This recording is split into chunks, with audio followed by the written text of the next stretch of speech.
the beginning. So Yusuf alayhi salatu wasalam makes mention of this, and Allah says, إِذْ قَالَ يُوسُفُ لِأَبِيهِ يَا أَبَتِ إِنِّي رَأَيْتُ أَحَدَ عَشَرَ كَوْكَبًا وَالشَّمْسَ وَالْقَمَرَ رَأَيْتُهُمْ لِي سَاجِدِينَ.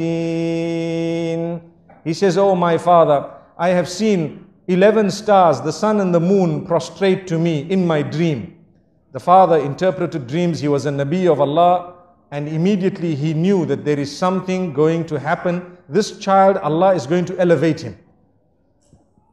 But the father chose to speak in a different way to the child, to say, be careful, there is something known as jealousy that can overtake anyone, even the best from amongst you.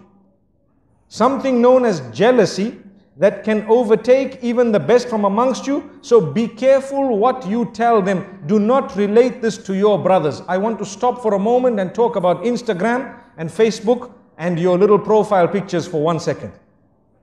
Everything that happens in your life, you take a nice picture of it and push it up. Doesn't it happen nowadays?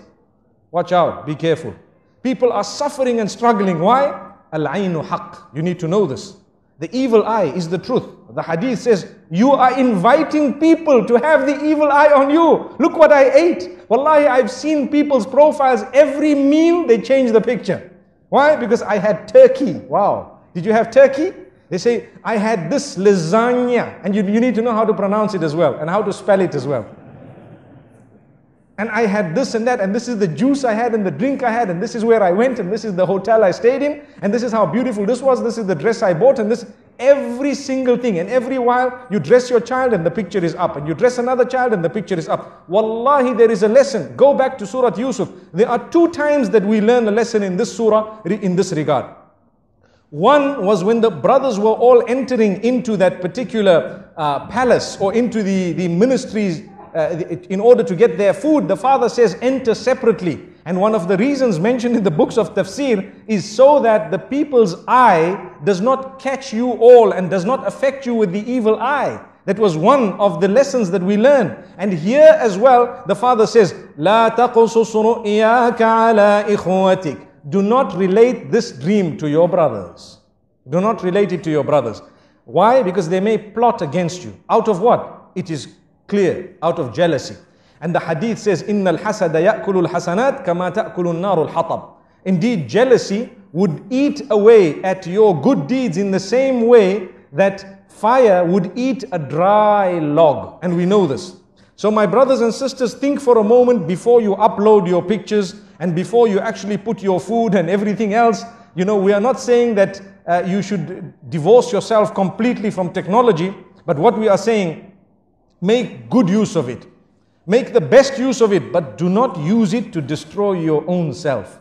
You can tell genuine people sometimes some goodness you've been in, but it does not have to be everything. Because let me be honest, you send 1, 2, 3, 10 pictures, and some people who see it are wishing for it all their lives, working towards it, and you have it with so much ease. Do you think they will be able to digest it? There will come a stage in their lives when they start feeling something towards you. Look at this person, they have heaven on earth, and they don't know the problems you have in this dunya. Why don't we put up well, I'm not encouraging it, but I'm saying, imagine if we were to put up profiles about the bad things that happened in our lives all the time. We would be living in gloom and doom.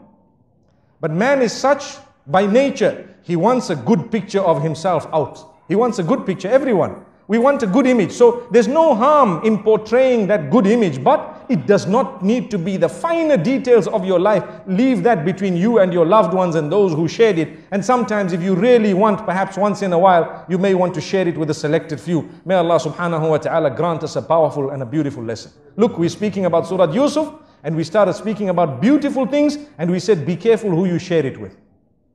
Not everyone will be genuine, and even those who are genuine, sometimes it can enter the heart after a certain time and it can affect you. So if you look at what happened